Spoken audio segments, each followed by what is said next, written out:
Okay, in compliance with the Open Public Meetings Law of New Jersey, notice of this April 28th, 2020 meeting of the Bridgewater Raritan Board of Education was provided on April 24th, 2020 by sending a 48-hour written notice to the Courier News, Star Ledger, Bridgewater Township Clerk, Raritan Borough Clerk, and by posting on the bulletin board in the Harmon v. Wade Administration Building. Please stand for the Pledge of Allegiance. I pledge allegiance to the flag of the United States of America and to the republic for which it stands, one nation, under God, indivisible, liberty and justice for all. Okay, roll call, please. Mr. Malik, Here. Mr. Joshi, Present. Mr. Walker, Here. Mrs. Hurley, Here. Mr. Singer, Here. Mrs. Thesey, Here. Mrs. Mead, Here. Mrs. Gladstone, Here. Mrs. Barlow. Here. Next up, we'll have the student representatives report. Okay, students have settled into the routine of online learning. Moving into the fourth marking period, some teachers are grading on a total point system rather than with categories. This will help to make tests have less of an effect on students' grades. The Prowler is working on a final COVID-19 issue, and BRTV is working on their upcoming show. This Thursday, 2011 BRHS alum Jared Simon will hold a Google Meet with media classes, BRTV, and Make Your Own Video Club. Jared took media classes at BRHS and is a founding member of BRTV's What's Up Wednesday show. In the Google Meet, he will talk about his experience. Thank you. Thank you very much, Jasmine and Jessica. And next, we've got the superintendent's report. Thanks, Mrs. Barlow. How is everybody? Before we get into my report, I want to thank the students, certainly. I know you guys have a lot going on with everything, so it's nice to see you and also nice to hear from you. And to kick it off, I'll have the rest of my report afterward, but I'm going to turn the microphone over to Mr. Stars, our business administrator, for the public presentation of our 2020-2021 school year budget. Mr. Stars. Okay, good evening. Let me try to get this presentation up there.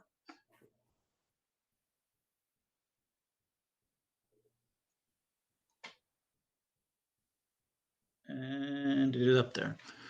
So since we had the tentative budget back on March 10th, no news has come out from the state regarding state aid. In fact, they've indicated we should move forward with the timelines and the amounts that they have previously provided.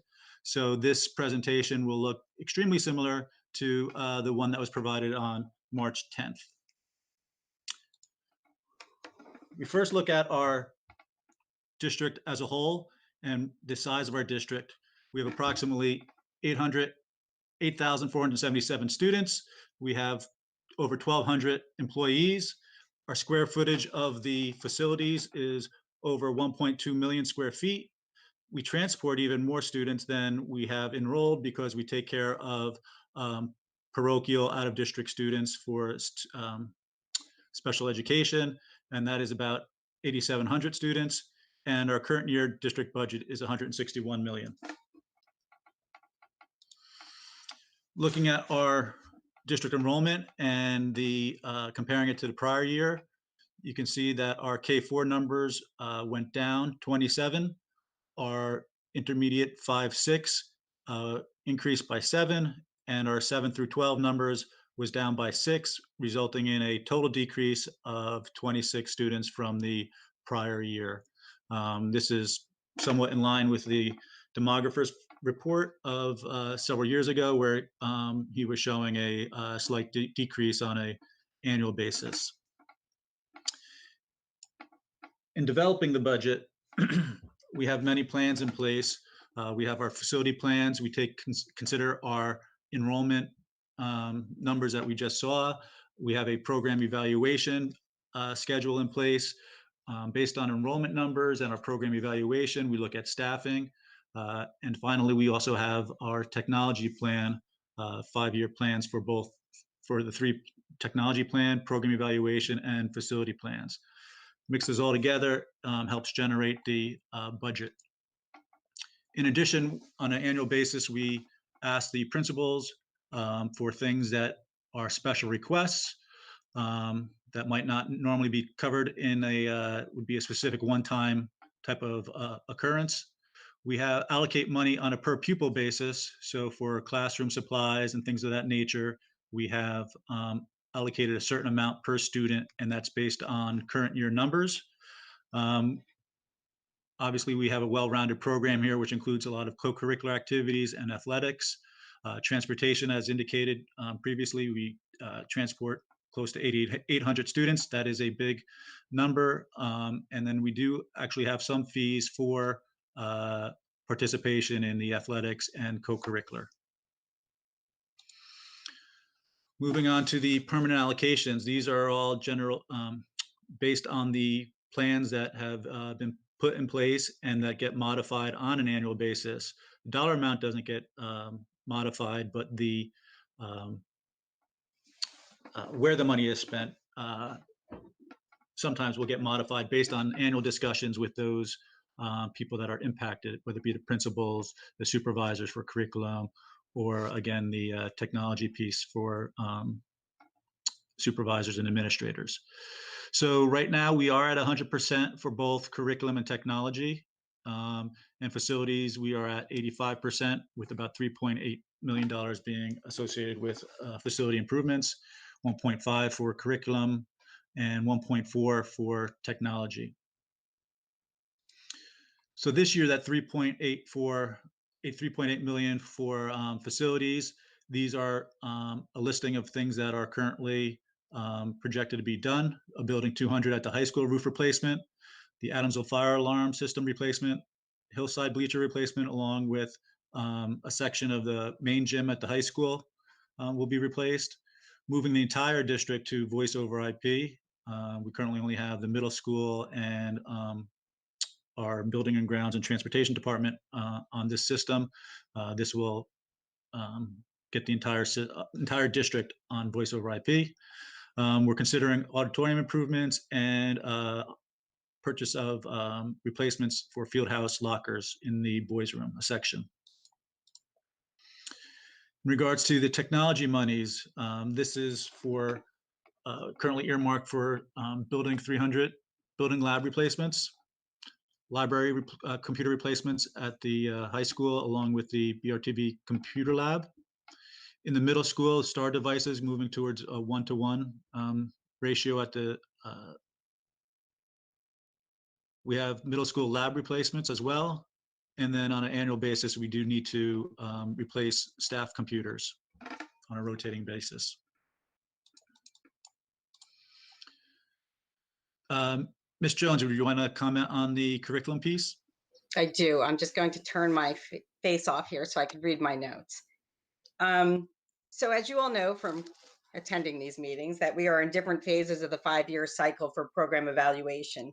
And so depending on where a program is in that cycle is how we'll spend the money. So if you look at the English language arts, we are, they just presented. Tomorrow, they're actually coming back to academic committee to talk specifically about the funds that they would need to write curriculum and or to vertically align projects to get supporting materials. In performing arts, we're looking at designing new courses, redesigning curriculum, buying supplies. Response to intervention, we will be presenting, but again, it will be the same thing, curriculum writing and projects. Science and ESL are just going into the beginning phases, and they will just be working on surveys, doing research and site visits. So that will involve actually pulling people and having them work in small committees.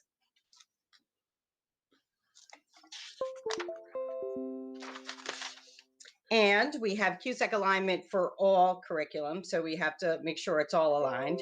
In math, we're working on piloting of textbooks now, and the supervisors think they'll be ready to make a recommendation this spring for next fall. World Language completed program evaluation last year, and they wrote the level 1 and 2 curriculum over the summer. And now this summer they would need to write level 3. The following summer they would need to write level 4. And we are still moving on with our primary report card pilot, even though we're out on distance learning right now. So if we implement a new report card at the K4 grade levels next year, that would be standards based. We would have to work, pretty intensely with professional development with all teachers. So that's how we would utilize the money in curriculum. Thank you, Ms. Jones. You're welcome, Mr. Stars. So moving on to the numbers of the budget. On the revenue side, revenues obviously have to equal expenditures. What we're proposing in this budget is a 2% tax levy increase up to $146 million. Our state aid increased slightly. We are considering this year, which you'll see in another slide, we are assuming that we're going to get some extraordinary aid in the amount of $300,000, which we haven't done previously, but we are anticipating that. And finally, the other revenue item is a combination of numerous things. Most importantly, fund balance, which we're trying to become less reliant on, which has we've decreased that reliance by $250,000 for the past couple of years, and we continue to do that in this upcoming budget. So the revenue total is 164.9 million, which is a total increase of 2.25%. Even if we wanted to exceed the tax levy cap of 2%, we couldn't this year, because none of the adjustment waivers listed here currently apply to us. And we are not generating any bank cap, nor do we have any bank cap to be used. The increase in healthcare cost has been typically a standard one for us to be able to use, but the rates for the state plan are decreasing. So actually, no districts in the state are able to use that waiver. So some of the changes that are included this year are, like I said, we are anticipating some extraordinary aid on the revenue side. We did have some additional special education assistants that we needed to hire mid-year this year. So they've been included for next year, although they weren't originally included in this year's budget, but they are now included for next year's budget. And we have a reallocation and reduction in staffing due to the class size and program expansion, resulting in a net reduction of 3 FTEs.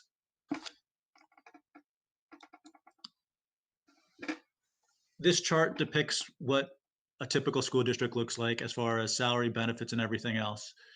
Schools are a personnel intense organization. You can see that we are a shade under 80% for salaries and benefits, leaving a shade over 20% for everything else.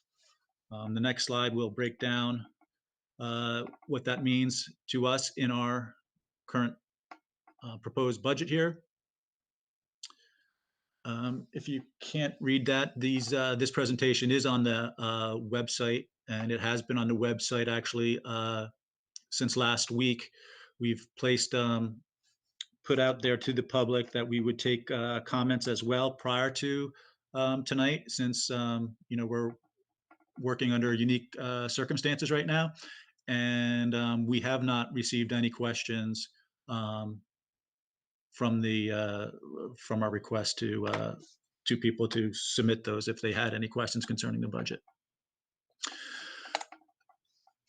The next is the tax rate calculation. The average assessment in Bridgewater is $448,000. The school tax rate has decreased slightly. That is in part due to the ratables for the municipality increasing, and thus the resulting tax impact for $100,000 of assessment is a decrease of $12.96. In Raritan, the opposite is true. The ratables went down slightly, it looks like about 2.8%, thus resulting in a school tax rate increase And on the, for every $100,000 of assessment, the taxes would go up $64.75. So at this point, I'll take any questions from the board.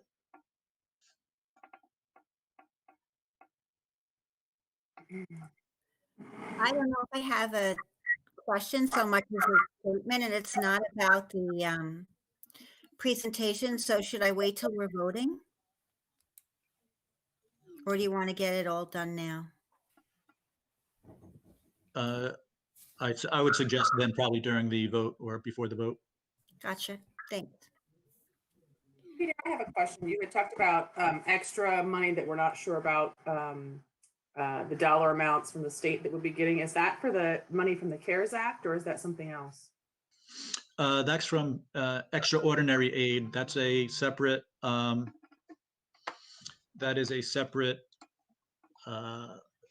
application that we do annually in regards to the special ed students that we can't, that are over a certain amount of money that it costs to educate. So we apply for that on an annual basis. Generally, we receive over $1 million or around $1 million, and we're estimating only about receiving 30% of that. Just, but typically we don't assume we're receiving any of that.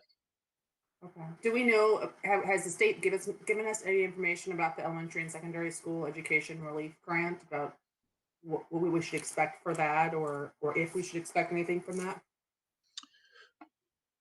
We have heard they did send something out regarding that, but it wasn't necessarily per, I don't believe it was had any real financial detriment to us. So we're, I believe, assuming the same. Okay, thanks. Questions from anyone else? What do you want them now or during the vote? That's like Lynn asked that earlier. So kind of my question is, Peter, is did we change the per pupil allocation per diem? Per No. student? No, it's the same. No, How that's long been- has it been? How long has it been the same for? quite a number of years. I'd have to go back in time to Okay. a minimum of 5. Peter, I don't, or Mr. Stars, I don't know if this is the appropriate time to mention that this was sent out so that the public could provide comments ahead of time. Yes, it was, and we did not receive any comments over the past week. Okay, thank you. Okay, anything else, or people want to wait until the vote? Okay, Dr. Lazovic, anything else for the superintendent report? Yeah, thanks, Ms. Barlow. Just going back in, I know people are looking for regular communication. You know, this Friday is May 1st, and with the beginning of May, we normally expect the end of April showers and the coming of May's flowers.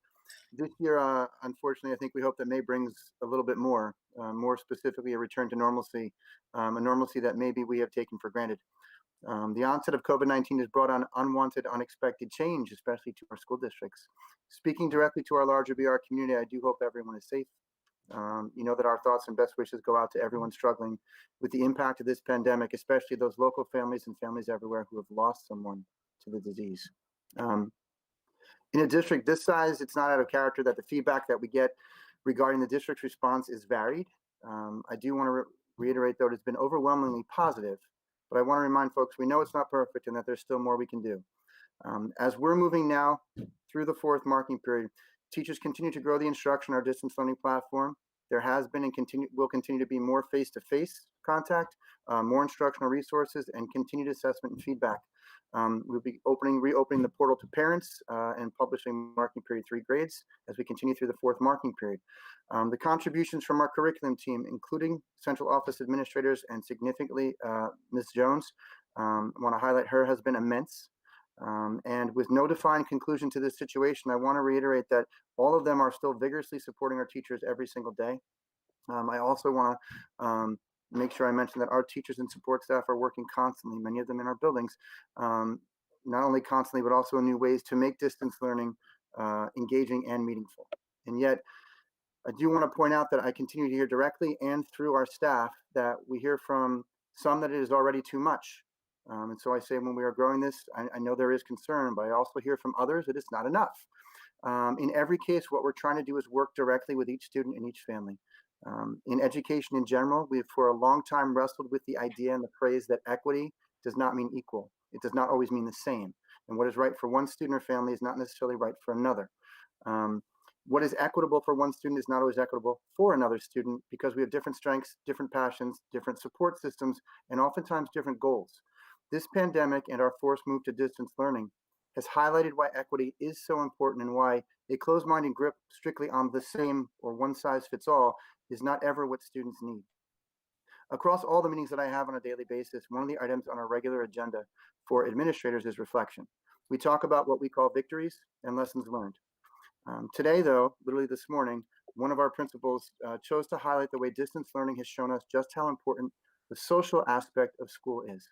We've received feedback from students and from families that so much of what is helping students right now is the live interaction with their teachers, certainly, but we hear so much about how school, even online as it is now, maybe even more so now because we are quarantined, has been so important because it allows students to see and interact with their peers.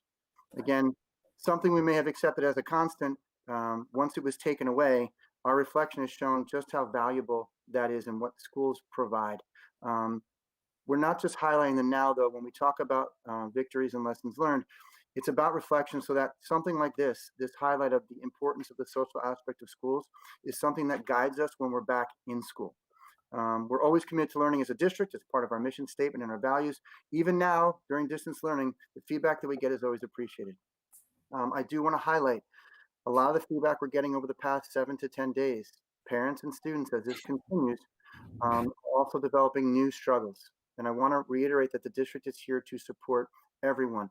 Our resources are easily found on the district wellness page, which is the top of every single website, with COVID-19 being the first selection in our accordion. Any resources connected to COVID-19, including direction to our school resources, students assistance counselors, our guidance counselors, and things like that, as well as larger community and state-based resources, can all be found in that one spot. I want to reiterate that we're still in line as a county following the governor's directive, and his directive currently, as he said both today and yesterday, is that we will remain closed until at least May 15th, and he is not revisiting that until the week of that date. I want to remind everyone the academic calendar, we've gone back and forth with this, but will remain the same for the rest of the school year, including our give back days. One of the things that we've been told, not knowing when this is going to happen, to trying to conserve those days, and also provide a break within distance learning for folks as we go. Lastly, working with all of our administrators, working with our police departments and our local law enforcement and safety officials, every effort while we are closed will be made to hold any special event, but only in the safest and most inclusive way possible.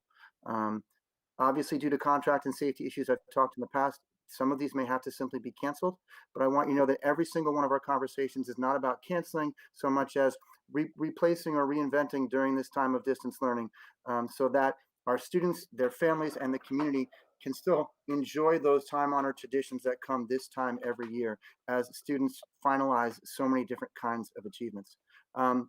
I do want to point out to families that may be struggling again, we continue to deliver food and provide other support. So if your financial situation has changed due to this crisis, you go directly to our website, and you can contact us and we can make sure that we're supporting you as well. Also, to the entire community, we've done our best to try and make sure that there are visible representations that all of our facilities are closed.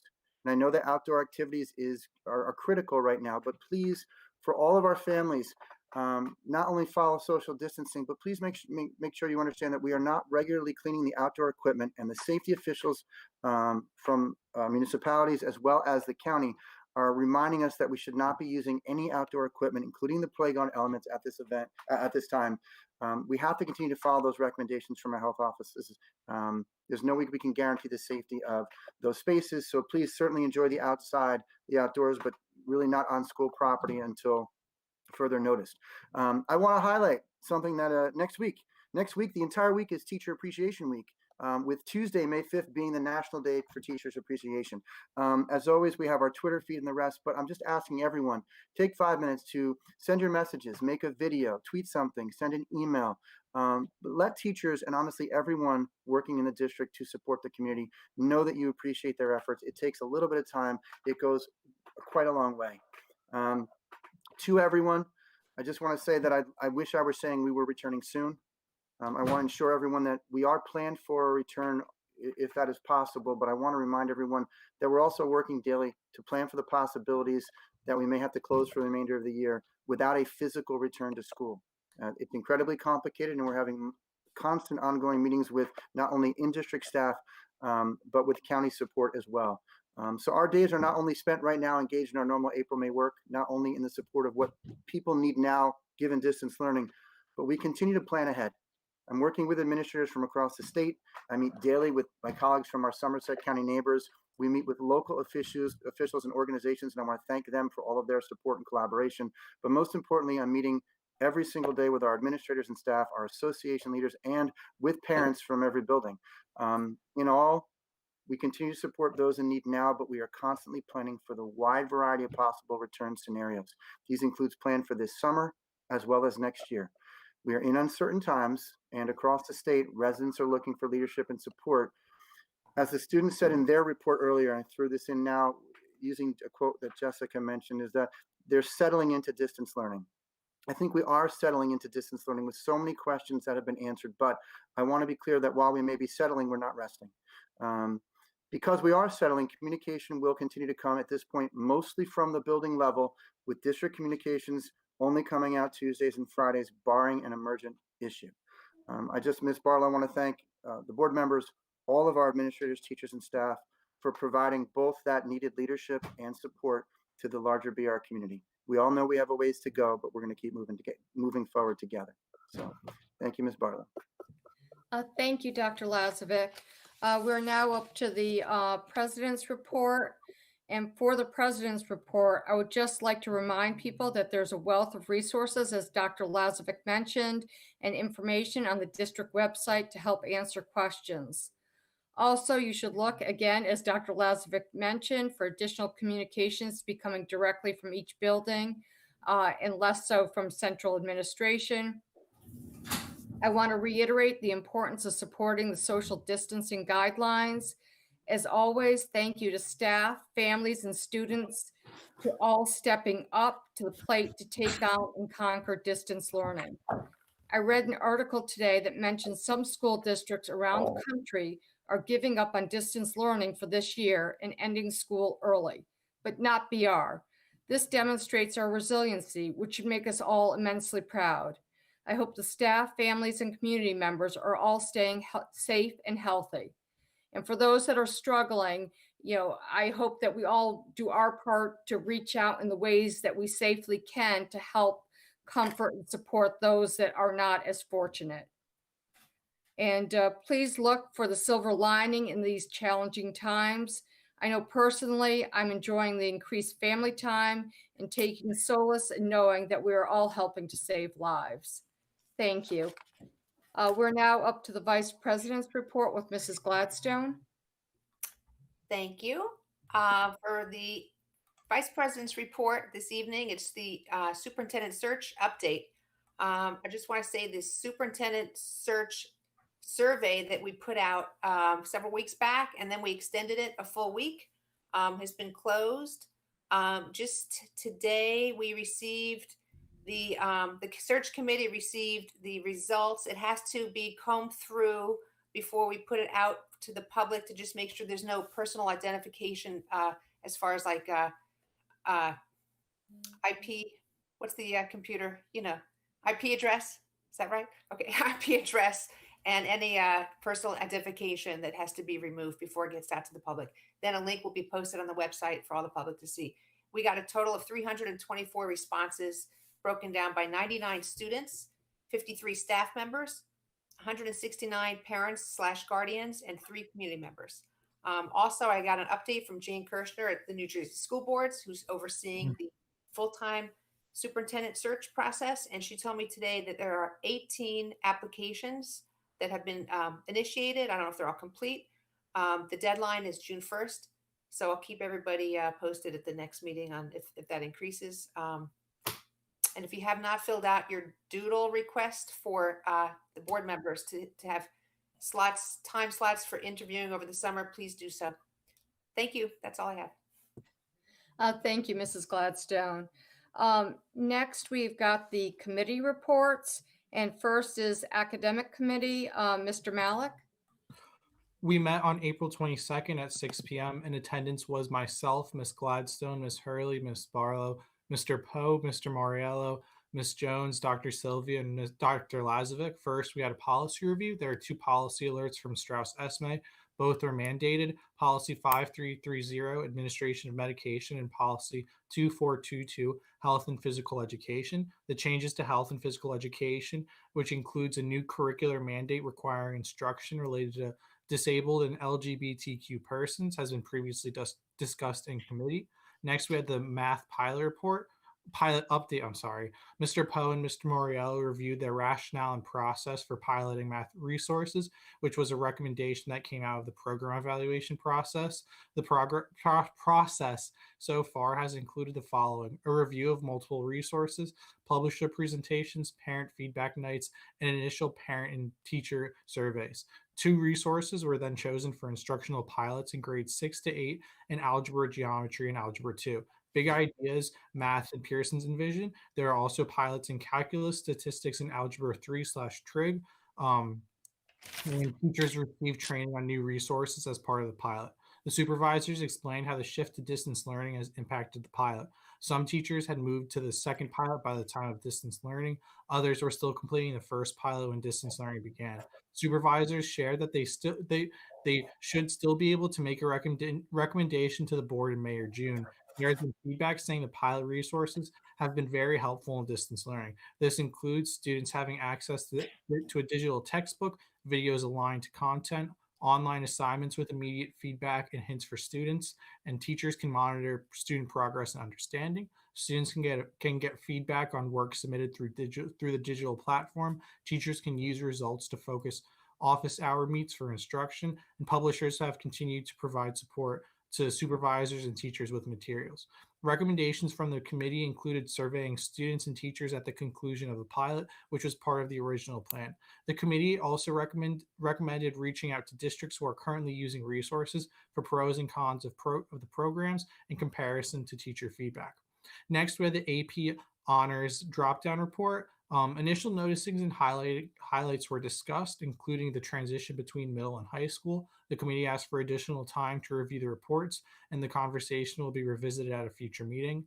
Next, we have the world language program changes. The academic committee discussed and recommends a program change in world language at the middle school for the 2020-2021 school year, which would eliminate Chinese and German in 7th grade due to low enrollment. The following school year, both languages would be eliminated in 8th grade. Concurrently, in order to strengthen both programs, level 1 of German and Chinese would then be added at the high school in 2021-2022, as these are the only 2 languages that currently do not offer a level 1 at BRHS. Next, we have the program of studies. Ms. Jones shared Dr. Craig's recommendation to add Introduction to Guitar as a full year elective for the 2020-2021 school year. As previously discussed at the academic committee, there is no additional staff needed to run the course at the time. There is, however, a cost associated with the purchase of guitars and supplies, approximately $4,810. Dr. Craig worked with the high school administration to outline a plan for enrolling students, and the course description will be added to the program of studies. Next, we received a special education update from Dr. Sylvia, who explained the transition to distance learning specific to special education. He shared that special education supervisors are working with content supervisors to support student success while in distance learning. He additionally explained that IEP meetings continue to be held, though virtually, and child study team members minimally reach out to each student once per week. Dr. Sylvie explained that as of April 20th, the district also began providing related services virtually, such as OT, counseling, and speech. Approximately 517 parents provided consent for these services. Parents are reminded that they cannot record services due to privacy. Teacher assistants have been completing online training modules. Dr. Sylvia also shared that he's beginning to plan for the extended school year, but he is waiting for additional guidance regarding the structure. Finally, he explained that there is a need to move a preschool program from Crum to Adamsville due to space and growth in other programs. Next, the committee discussed adding additional meetings so we can focus on more in-depth discussion specific to programs or initiatives rather than cover multiple agenda items at once. Our next meeting will be April 29th at 6 p.m. We'll have follow-up discussions with the ELA and calendar review, and an additional meeting will be scheduled to discuss the survey feedbacks related to homework, and we adjourned at 8:10 p.m. Any questions? Yeah, Zach, I have one. The AP honors drop down. When do you think you're going to be looking at that again? Because the committee wanted to review it, and I'm just kind of interested in hearing more about it. I think we'll probably review it at the next meeting. We just had a lot to go through at the last meeting, and we also didn't have not every member was able to go through the report. So I think at the next meeting we'll have the time for each member to look through the report. Okay, thank you. Zach, that report's posted, right? It should be in the Google Drive, yeah. Hey, Zach, can you Yeah. mention a little about the fourth grade accelerated math discussion? Oh, yeah, I'm sorry, wait 1 second.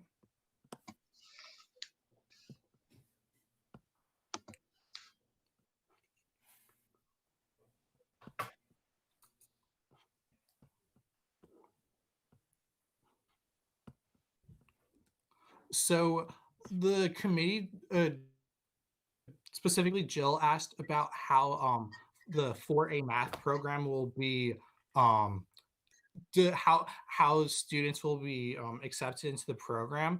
And Dr. Jones, sorry, Miss Jones got back to us with David and Juliet. And so this is from the email.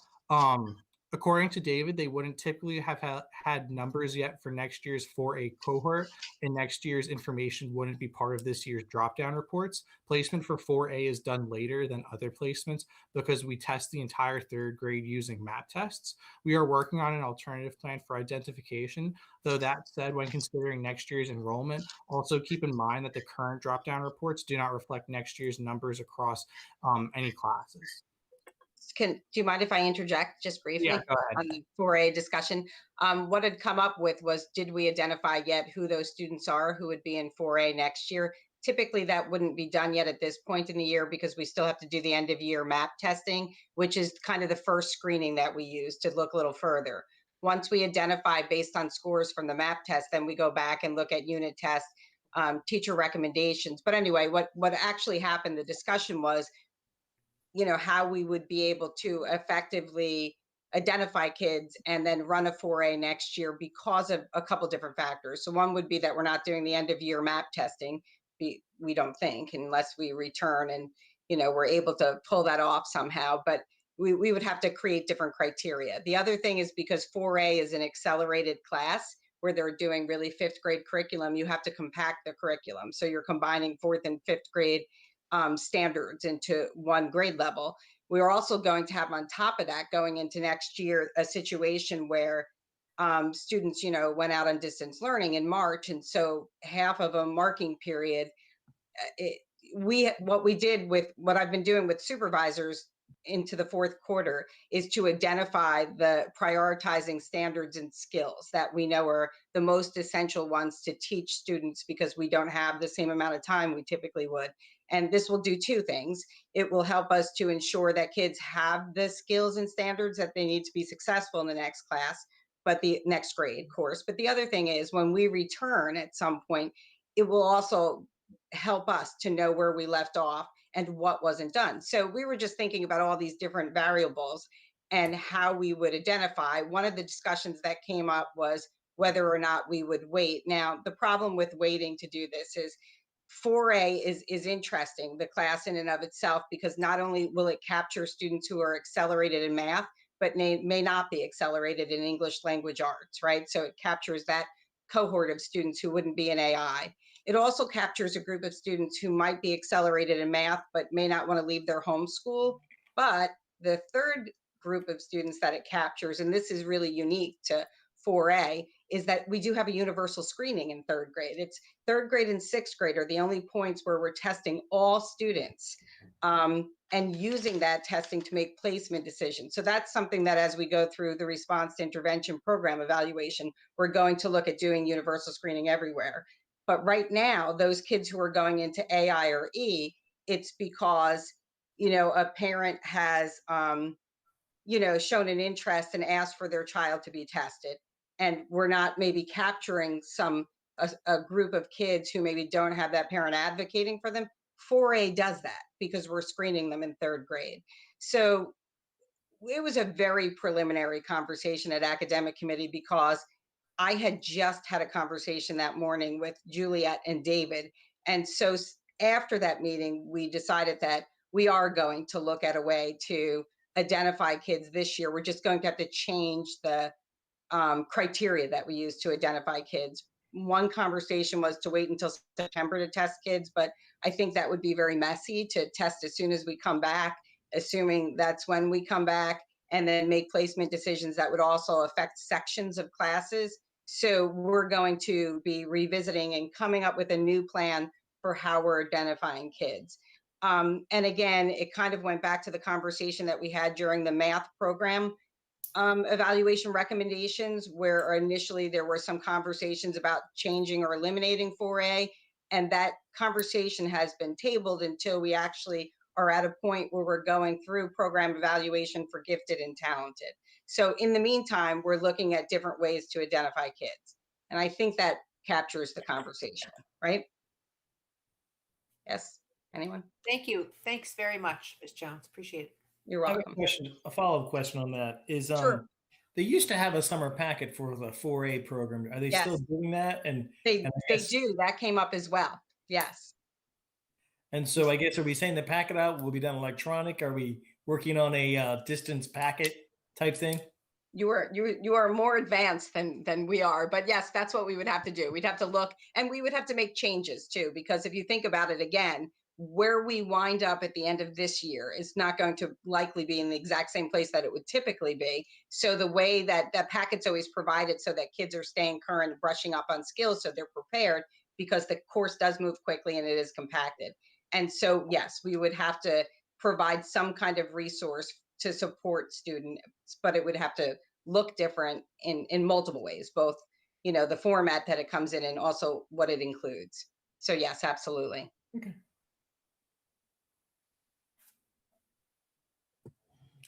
Any other questions? I had a Derek, you look like you're sure. I had a question on the World Language Review. Last year, I think, wasn't the language lab redone under the program review? There were recommendations made, but it was not redone, and certainly not in the middle school, because the recommendation was to work on it in the high school. Right. So it wasn't, but is this specific to the elimination of the two languages at the middle No, school? I was just wondering because I just wondered how it was if the language labs could be used in distance learning as part of the, looking Right. at, so when students aren't in class or even at night using the language labs remotely and now. So I just didn't know if that's kind of effectively using Right. software we have more to the kids. So I didn't know if Right. we had upgraded it or not. I don't know that we are, but that's something I could look into.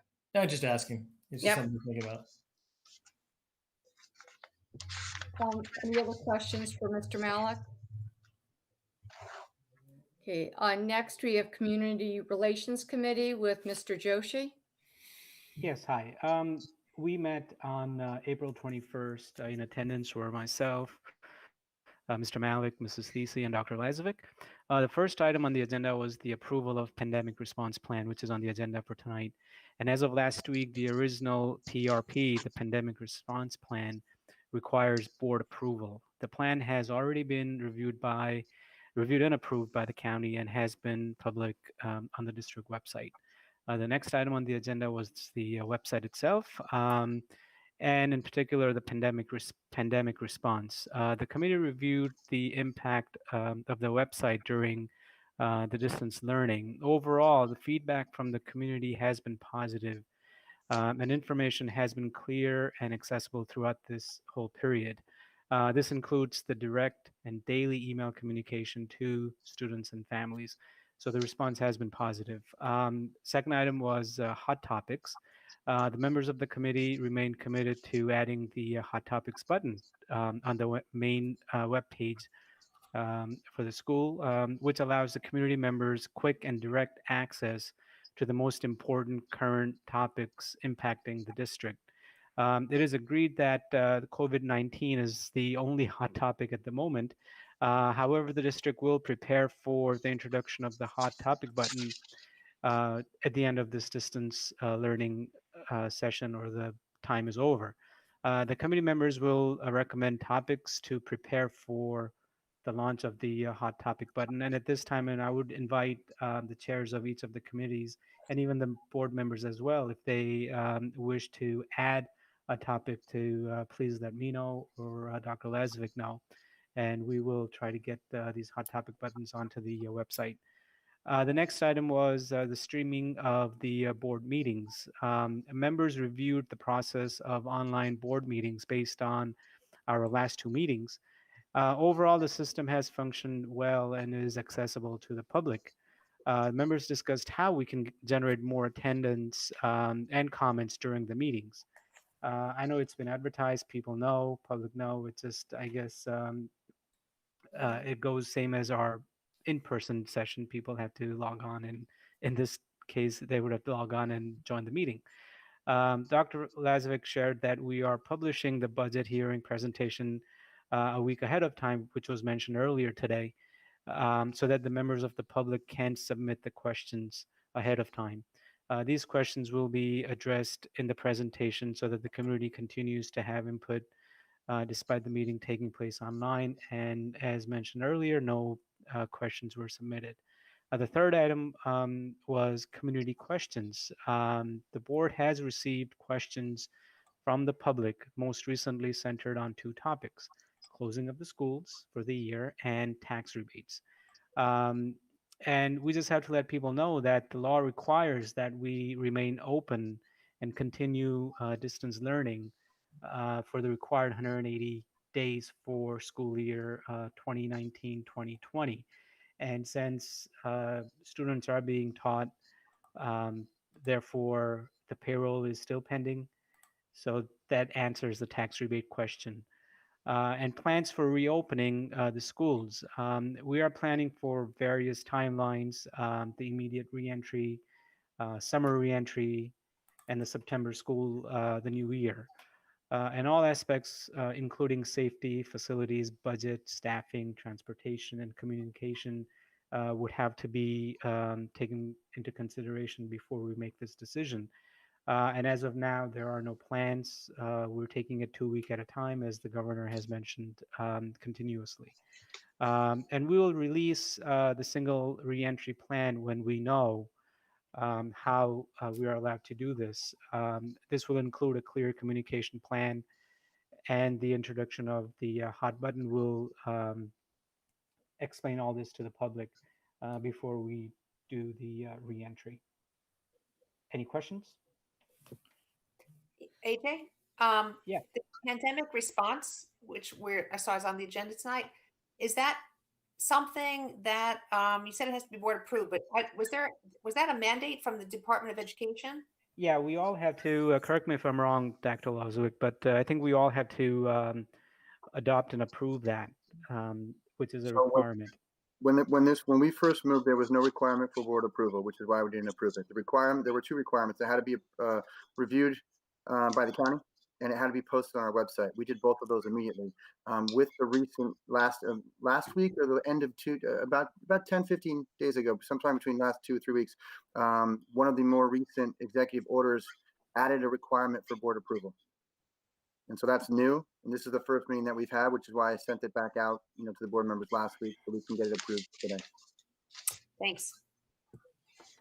AJ, is there any numbers that we have for how many community members maybe are listening to the live stream?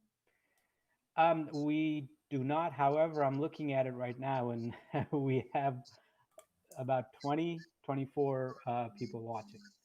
Okay, thank you. AJ, back to the website. Yeah. Every website being static, it gets old and kind of complacent. Are we looking at making any modifications or changes based on feedback? Like when I look at the basic page on our website, there's a picture, but I have to scroll down to find everything. Sometimes it's better to put it all in front of you and have the picture as a backdrop. I mean, just some things like that. Are we looking at potentially talking with our web provider service and maybe making some modifications? I mean, you have to roll down where if you can land immediately and get through to some things. You know what I mean? Right, and we've discussed this, and I know I've had a couple of comments from a few board members as well. And I do envision once we do get back, sitting down with Andres or someone on the team, and just to see if we can, make it a little bit more clear. So, for example, tonight's meeting, it's kind of hard to find, right, because it's all the way at the top, instead of having a large button on there, it's all the way at the top. So certain things like that, I have a running list, which I do want to go over once we get into the summer. So at least we can have a couple of these tabs and everything readily available and visible. See the top or something. Some changes. Change is always good in certain areas. Having certain fixed access to items are good, but also having some change, developing it, maybe gain some feedback on that. Something I've noticed that it's sometimes I want to land and find, and I gotta scroll. Right. I agree with you, but we'll take a look at that over the summer. Hopefully, for the new school year, we'll have better access to it. Any other questions for AJ? Okay. Next, we've got FFT with Mr. Walker. Yeah, we met remotely on April 23rd at 6:30 p.m. In attendance was myself, Mrs. Mead, Mr. Singer, Mr. Stars, Dr. Lasovic, and Dr. Craig. The first topic on the agenda was the Bridgewater Raritan High School auditorium improvements. Dr. Craig presented the options of work to be performed to update and refurbish the Bridgewater Raritan High School auditorium. The project funding is included within the facilities permanent allocation. Our recommendation is we're going to consider funding this project, but to be determined at a further date because of the current financial uncertainties where we're at. We just don't know where we're going to be.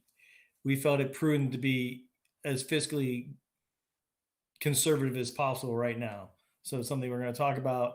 Timeframes to get things done, schedules might be impacted, but we could work on something. So we talked about it. So we did not come to the board recommend anything tonight, except for that we'll look at the future. We discussed the business agenda review. You see this evening. We had a discussion of the April 28th. We talked about the bleacher. There's a donation on the agenda this evening for the BOE for a bleacher platform at Turf 2. And we also talked about the different purchases on there and the budget's up for adoption, which we are going to be doing this evening. There's no information changing on state aid or anything from the state. So we're leaving things as they are. We endorse the agenda and move forward. Other matters, we were informed that the district received a safety grant that we'll see this evening, be on the agenda in the future. It'll be used to address some asphalt, concrete repairs. And we also talked about the process being used for substitute eligibility because the substitute eligibility basically is 3/4 of a year. So we're going to change, and they need to reach 30 days and they're only having about 30 years. So there's a discussion how to reach those 30 days. And we're talking with the BREA about that. So, and you'll see the grant will be on the agenda in May. And we adjourned at 7:46 p.m. The next meeting date will be May 4th. Any questions? Comment, Barry. As much as it would be so nice to have a brand new BR Performing Arts Center, with all the bells and whistles and everything that is a possibility to change, the lights, seating, and everything. I want to commend the committee for just putting the brakes on right now because we don't know where we're going to be financially in a few months. We don't know what this distance learning is going to do, if it's going to keep going, if we have to change our school day, if we have to have, I've heard double busing routes or whatever. I've heard all kinds of stuff. We have to maybe be creative. We might have to do certain, there's just so much uncertainty. So as much as that would be nice, it's a nice thing to have, but I'm glad you put the brakes on because I would feel uncomfortable. I think it would be just not financially prudent at all to go forward. So I'm glad the committee made that decision. Well, it was a we had a good discussion about that. We talked about that. It was a full committee endorsed that decision, unanimously. And it's important. It's going to be tough times moving forward. And we realize that.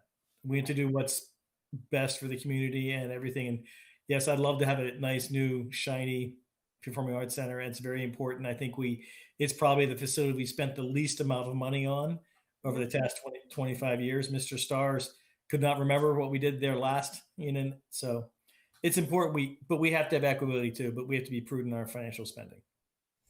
Thanks. Any other questions? Okay, thank you, Mr. Walker. And next we've got the Personnel Committee with Mrs. Thesey.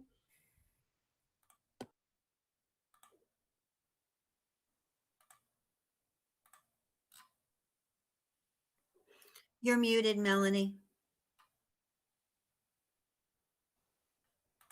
That might be a problem for my report. Sorry about that, guys. The Personnel Committee met on April 23rd at 1 p.m. In attendance were Mrs. Gladstone, Mr. Joshi, myself, Dr. Villani, and Dr. Lazovic. We discussed the personnel addendums and the reappointment addendums that are on the recommendation for board approval tonight. We reviewed the primary handbook. Dr. Villani went through the work that had been done with all of the primary schools to have one handbook for all of them. She and the primary school principals worked collaboratively to get the work done. There was one question brought up about the discipline chart, and that has not been unified through all the schools, but that's potentially work to be done in the future. We also looked at the 12-month calendar and the 21-22 12-month employee calendar will be recommended to the full board for approval following the adoption of the 21-22 academic calendar. We had a school safety update. There was just a brief talk about the architect updates. Just Dr. Villani and the committee members reviewed the committee calendar for items discussed during the month of April. And our next meetings will be May 4th and May 18th. That's it. Meeting adjourned at 1:55. Any questions? I have a question concerning the school safety update. And it's, I guess when you look at safety, we looked at the physical safety in areas, but what about kind of the hygiene safety as we go to moving forward with the, back to reentry of school, without, faucets that come on automatically, better opening doors so that they're easier to push open and close. Are we looking at access, in a way to keep separation and things like that?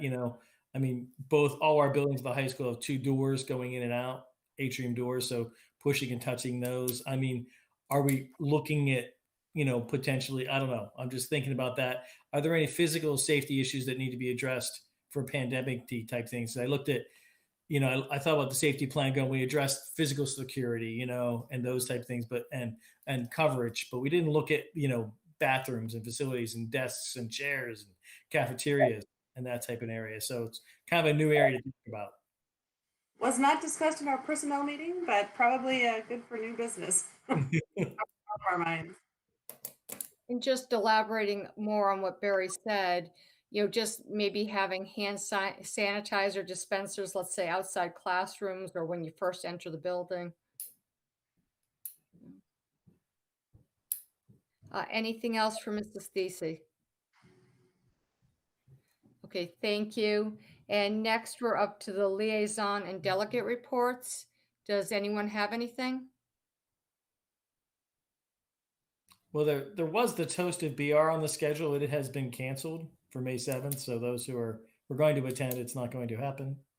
So from the Ed Foundation, just a little update there. Okay. Anything else? Okay, we're now up to the first opportunity for public comment. So individuals and/or groups are invited to present their concerns, comments, and requests to the Board of Education at this time for any matter, actually it should be for any of the agenda action items. In accordance with board policy, members of the public are allotted this opportunity to address the board for a maximum of 5 minutes during this period of the meeting. As this meeting is being conducted remotely as a virtual meeting, comments may be submitted via chat, including your name and address. And again, this is for the action items. And I'm going to ask Mrs. Gladstone, anything coming in? There are no comments thus far.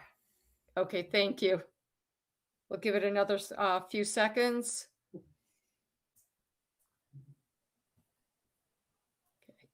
Nope. Nothing. Okay, thanks. Next, we've got the approval of minutes. Is there a motion? And it's for the April 7th and April 14th. So moved. Second. Any discussion? Yeah, there's there's an error in the roll call. It has Jeff instead of me. Okay, this is for April 7th and 14th, or? It's just the 14th. Okay. Mr. Stars, can we just approve it with that amendment? Yes, with amendment. That's all right. Okay. So, roll call, please, with that amendment to replace Mr. Singer with, actually, I'll say that in reverse, to replace Mr. Bruckner with Mr. Singer.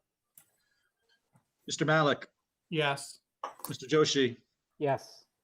Mr. Walker, Yes. Mrs. Hurley, Yes. Mr. Singer, Yes. Mrs. Thesey, Mrs. Mead, Yes. Mrs. Gladstone, Yes. Mrs. Barlow. Yes, motion carries. We're now up to personnel 20-36 and 20-37. Is there a motion? And 2038. 38. I don't see it on here. Okay. Thank you. And personnel 2038. So moved. Second. Okay, any discussion?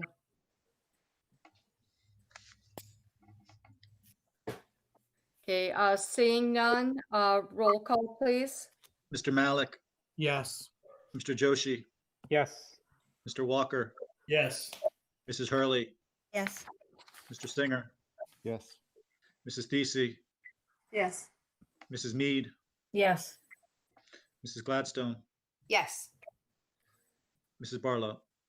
Yes, motion carries. We're next up to curriculum 20-41. Is there a motion? So moved. Second. Okay, any discussion?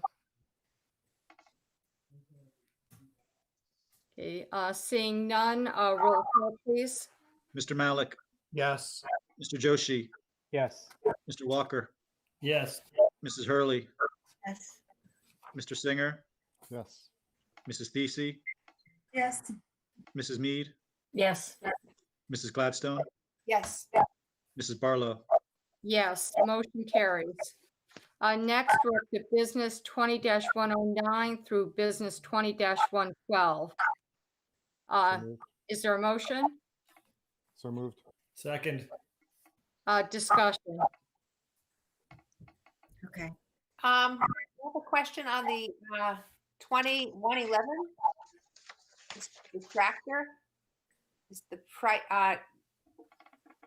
That is just a lot of money for a tractor, I know, but when we say the contract is educational, what is that, ESCNJ?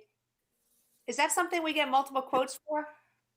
Well, it's a cooperative bid, so they bid it on district's behalf. But what we did here is we actually looked at a couple of different state contracts and cooperative bids. And this is the recommended one for the by the grounds maintenance personnel. The list price is actually $85,000. The co-op price is $68,000 for it. Okay. Okay, thanks. Moving on to the budget. Is that okay? Are we done with that? I hate to do this, I really do, but I had asked several times for the section by section class size report. We received it, I guess, over the weekend. I had a chance to look at it just yesterday. It's not accurate. I have a lot of questions. I don't like going into a budget for $161 million or whatever it's coming to without having all my questions answered. So I just want to explain that because I'm not sure. I don't want to vote no, but I'm not sure I can vote yes. And without the information that I've been looking for and the time to review it and the accuracy of it, I feel I need to abstain. So again, Ms. Hurley, you sent me your email today, and I want to clarify a difference between accuracy and what you called misleading. Those are our actual numbers. When you talked about different sections, we do have different types of sections, but all the numbers were pulled directly from PowerSchool, and they are absolutely 100% accurate. This is not a report that we have shared since I had been here. So as I said, what I did was we went back upon your request, and we found the report that you referred to. This is the exact template that was used, exactly as it was. Now, taking your feedback from today, and I did share it as part of brief. So it wasn't shared later than that. It certainly wasn't holding off because I didn't recognize that this was part of the budget conversation so much as you were concerned about staffing. I can assure you that, as you see, we've cut numbers of staff members, unfortunately, from the budget as we've gone. If you have specific questions, I'm more than happy to answer them.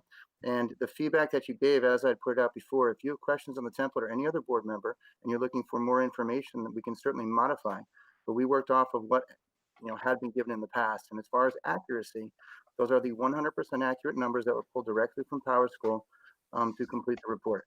I know you'd mentioned that different sections are labeled differently. That's true, but we have teachers teaching those sections. But there's not enough information to know what you're looking at. So maybe the word I'm using you don't like, but I'm going to use Kennedy Kindergarten as an example. We have down 7 sections, but it's actually 2 of those are extended days. So to me, that's 5 classes with some of the same kids staying for a full day. They don't do it that way at Adamsville. So when you try to compare those 2 programs, it's different. And that's where I also had asked for section by section, and I'm sorry, but I thought everybody knew I wanted it in regards to the budget since I asked the question when we had our first budget preview.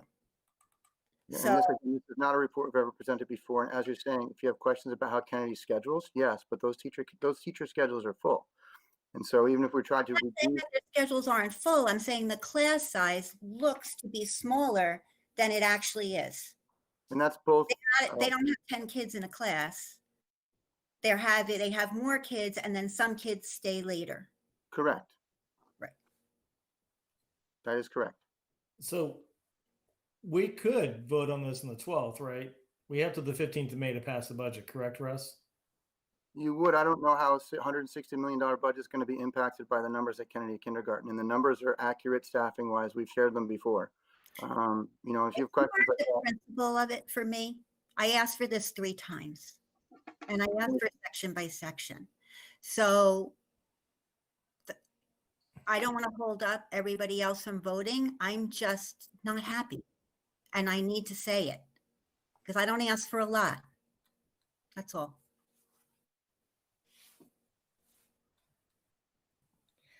Can I ask, we have an academic committee meeting tomorrow night.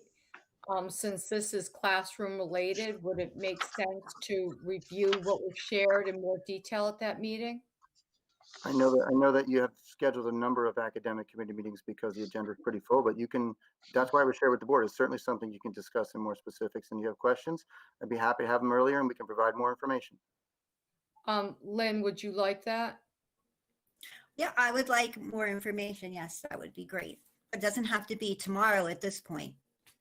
Okay, so at one of the near-term academic committee meetings. Yes, thank you. Okay, thanks. Any other discussion items? Okay, seeing none, roll call please. Mr. Malik, Yes. Mr. Joshi, Yes. Mr. Walker, Yes. Mrs. Hurley, Yes, except abstain on 2110. Mr. Singer, Yes. Mrs. Thesey, Yes. Mrs. Mead, Yes. Mrs. Gladstone, Yes. Mrs. Barlow. Yes, and I would just like to thank Bridgewater Lacrosse for the platform canopy structure for the turf 2 bleachers, and motion carries. Next, we've got special services. We have SS 20-37. Is there a motion? So moved. Second. Okay, discussion. Okay, seeing none, roll call, please. Mr. Malik. Yeah. Mr. Joshi, Yes. Mr. Walker, Yes. Mrs. Hurley, Yes. Mr. Singer, Abstain. Mrs. Thesey, Yes. Mrs. Mead, Yes. Mrs. Gladstone, Yes. Mrs. Barlow. Yes, motion carries. Next, we've got other 20-35 and other 20-36. Is there a motion? So moved. Second. Discussion. I actually have a question on other 2035, but that should be in closed session. Okay, thank you. I should have said that. So we are going into closed session after this meeting. So shall we table, you said 20-35, right? Yeah. Okay, so why don't we table 20-35 for closed session and Well, just the vote. issue, Ms. Barlow, the issue becomes that then we have to take action after the closed session. I don't know how the rest of the board feels, but if Mr. Malik is comfortable simply abstaining, I'm happy to answer his question afterward, unless he thinks his question is going to be. And these are, these are the second reading, correct? This is affirming. Right, this is- So, yeah, I have no problem just abstaining. I mean, if other board members have questions as well, then certainly just changes the rest of the meeting because we're gonna have to take action after closed session. Okay, I guess as long as Mr. Malik is okay, anyone else have any problems? But sometimes I like to know what the concern is, because that helps me to understand if I'm missing something. Okay, is this something that we have to vote on tonight? Do we have timing constraints? Yes, this is part of the HIB process. The board does have to vote on it up or down on this, whether they're accepting or not. So we can, listen, we can take action afterward. Just have to make sure that when we're in closed session on the YouTube video, because the issue is that we're online, we just have to make sure it's clear that we're coming back and that we state that there will be action taken after the closed session. Okay. Is this for just acceptance of a No, HIB? this is the affirmation. Okay, sorry, thank you. Yeah, and I agree with Mrs. Mead. I would like to hear the discussion as well. Okay, I have a question on the Sure. pandemic plan. I'm sorry. I have a question on the pandemic plan. Sure. Is this meant to be a living document such that it should be updated regularly, or is it done and this is what it is? So we have a separate document that is the living version. This is the approved plan that when we went on to distance learning that the board is approving. So a number of things have changed. Also, I know Mr. Singh, you asked about contact. We removed most of the contact information from this version of the plan because it was going public. So we have a great deal more underneath this, and we have appendices, and it grows literally daily. You removed the contact information because it was going public? We had direct cell phone, we had security information in this plan, so that when we go into a plan as a usable document, we would never post that stuff publicly. And I would never suggest that. What I was suggesting was that regular school email addresses be included so that persons that are looking at the pandemic plan as a means of finding out what to do in their circumstance can therefore use, just easily click through the pandemic plan to the email addresses. I'm Well, pretty in the school section, you're saying? I'm sorry. In the school section in the beginning?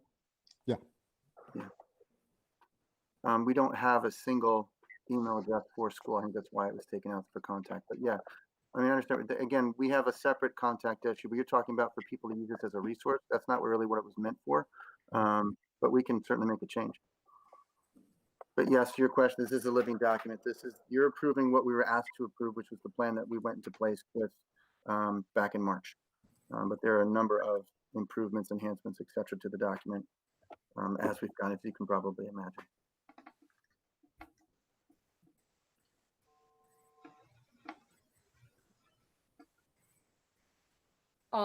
Steve, is there anything else you want to comment on? No, that's it.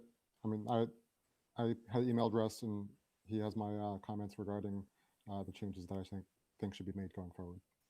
Okay, thank you. Any other comments? We just do need a motion and a second for the table and a vote. Okay. So for tabling other dash 2035, I need help, Peter. Motion to Just motion to table it. motion to table So moved. 35. Okay. Second. Okay, roll call, please. Mr. Malik, Yes. Mr. Joshi, Yes. Mr. Walker. Is Mr. Walker there? Mr. Yes. Walker? Sorry. Mrs. Hurley, Yes. Mr. Singer, Yes. Mrs. Thesey, Yes. Mrs. Mead, Abstain. Mrs. Gladstone, Yes. Mrs. Barlow. Yes, motion carries. We'll now roll call on other 20-36. Mr. Malik, Yes. Mr. Joshi, Yes. Mr. Walker, Yes. Mrs. Hurley, Mr. Singer, Yes. Mrs. Thesey, Yes. Mrs. Mead, Abstain. Mrs. Gladstone, Yes. Mrs. Barlow. Yes, motion carries. Next, we've got policy 20-20. Is there a motion? So moved. Second. Discussion.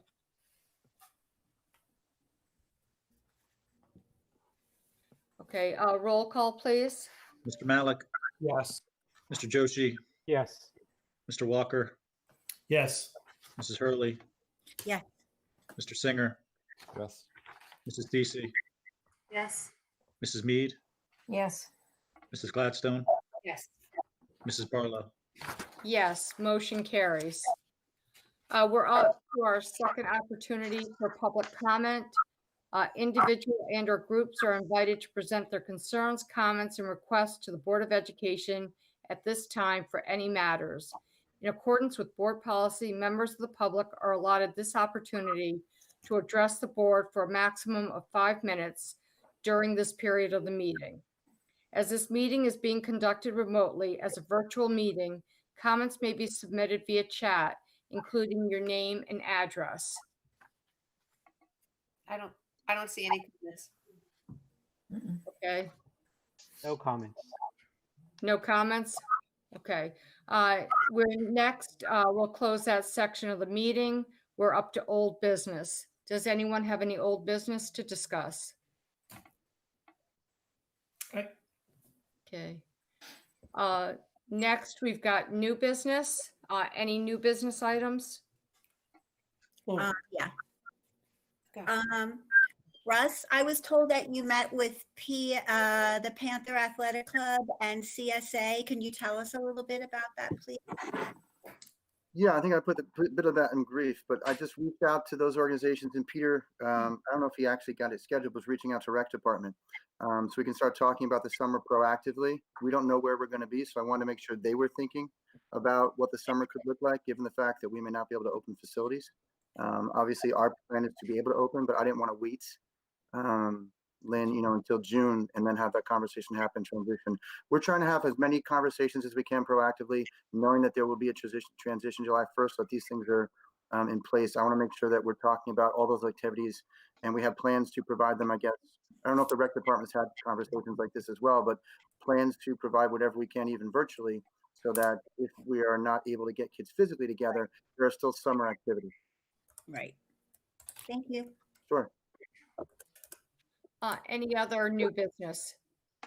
Yeah, as I brought up previously in, I guess, under academic is what are there any safety items we need to address for physical and hygiene safety for our district to reopen, Russ?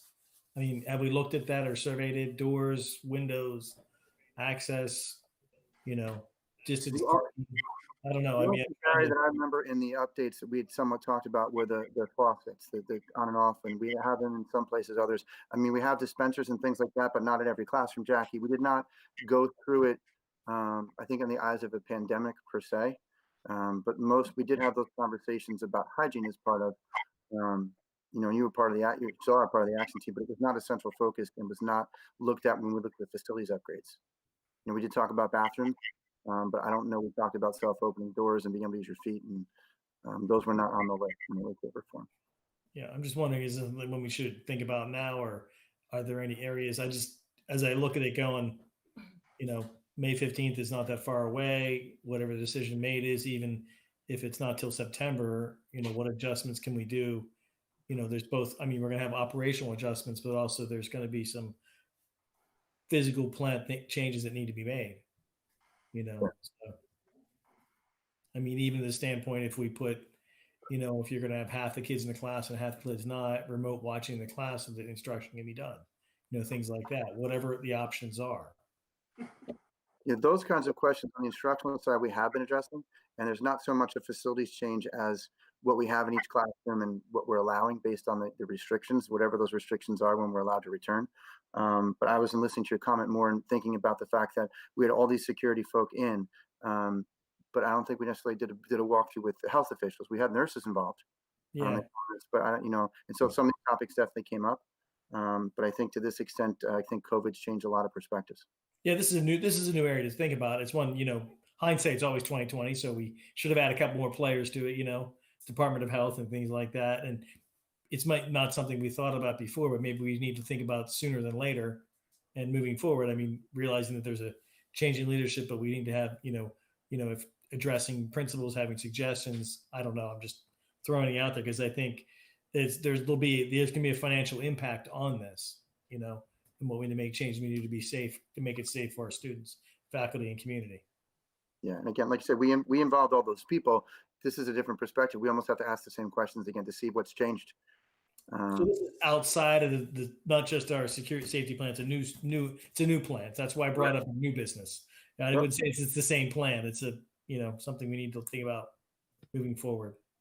Well, it may be an update to the pandemic response plan. Yeah. So. I also wanted to bring up that we have the superintendent's evaluation. So we'll be putting together some dates. We need to get that done. And I know the first thing to help kick it off would be Dr. Lazovic submitting his information to New Jersey school boards. But I just want people to be aware that this will be coming up very soon. Anyone else with any new business? What's the situation with CUSAC? When is CUSAC due, and when's everything got to be done for that? That's a great question, Mr. Walker. Currently speaking, they're already struggling with finishing CUSAC for those districts that were in this year. Again, like the budget, the recommendation, the information that we've been given is that CUSAC is going to proceed as usual, but that as usual may include certain changes to individual DPRs based on the reality of COVID. We are scheduled. DPR? Each individual item is given a DPR number. And so every aspect of the CUSAC document is broken up into these DPRs 1.1, 1.217 to break down the specific aspects that they look at within the larger areas: operations, personnel, instruction, etc., governance. They have been clear they want to keep the process on time. They're just not 100% sure what the new version will look like. They've already talked about student performance data, which is a central part of the instructional component. When this has happened, something like this has happened in the past, they've used previous year's data. So they're going through that process now, is my understanding, DPR indicator by indicator, and determining if they need to be modified or removed. They're also looking at other things like, I wouldn't be surprised if the approval of the pandemic response plan became an indicator. which is never, so they're looking through that. But as of right now, to your question, we are in the cohort that will be full QSAC next year. And we were prepared for it going in. We just have to now double check and see what may or may not have changed.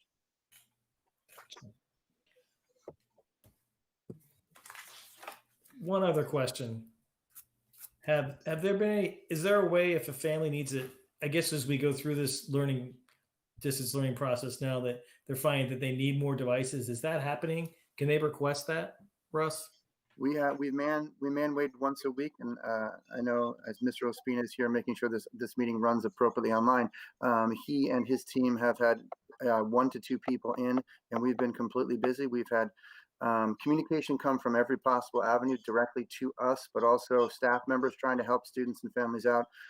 We've exchanged devices that were not working. We provided tech support online to make sure people are able to access and use the devices they have, and we've actually swapped out and provided new devices over the past 3 weeks. So that is all still ongoing. Gotcha. Thank you. Any other new business? Okay, seeing none, we're up to the closed session, whereas discussion by the board is required on matters that are exceptions to the requirement that a public body hold its meeting in public. And whereas the topics for discussion are personnel matter and HIB other -20-35, whereas it is expected that the details of the discussion may be made public as soon as the issues may be acted upon publicly. And again, we will be coming back for to take action after the closed session. Be it resolved that the board enter into closed session at this time. So moved. Second. All in favor? Aye. Aye. All opposed? Okay, we're now in closed session at this time. Okay, thank you, everyone. We just returned from closed session and we're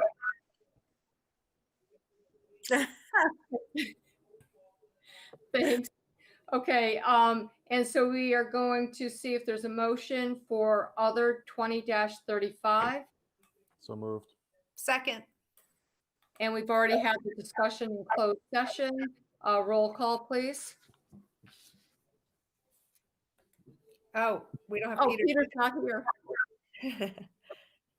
Okay, I'll take care of it. I've got you. Sorry, I just had to unmute. Hey, Oh, you got Andre, it? Okay. Andre, can you mute your camera?